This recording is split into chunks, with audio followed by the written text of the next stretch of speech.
The father charged in the death of his infant daughter has had his first appearance before a judge this morning. Let's get you out now to our Christy Etheridge, who was inside that courtroom, joining us now from outside the Gwinnett County Detention Center. Christy, what can you tell us about what happened? Jennifer, we learned Rios, 22-year-old father who is charged with 2 felony charges in his 2-month-old daughter's death, has no bond for either of those charges. So at this point, he will stay in jail. The judge read him his charges. They used an interpreter. He is Hispanic, and they did need to call in and use an interpreter to speak back and forth. But she told him that he is charged with cruelty to children, and on top of that, a felony murder charge for the death of his 2-month-old daughter, Mylan.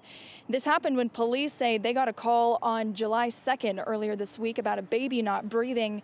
The child, named Mylan, was rushed to Scottish Rite, and when medical professionals got a look at her, they started to believe her injuries were not an accident.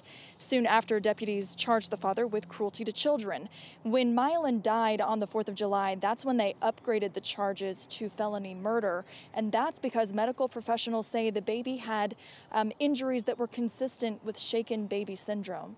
Now, when we were in the courtroom this morning, Rios did not say much. He held his head very low, looked somewhat ashamed. Of course, I don't want to put any words in his mouth, but he held his head low. He didn't say any more than he had to. The only thing he asked was to visit with his wife, who was here this morning but was not inside the courtroom.